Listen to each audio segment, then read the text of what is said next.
கல்யாணம் பண்ணிக்கலாம் பிரியா.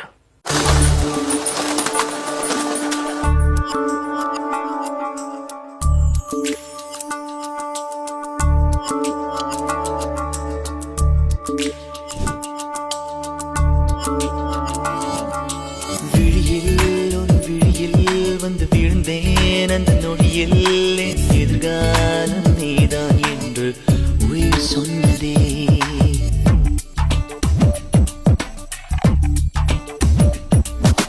வழியில் உன் வழியில் வந்து நடந்தேன் அந்த நொடியில் என் வழித்துணை நீதான் என்று நீட சொன்னதே. உன்னோடு வாழ்ந்திட தானே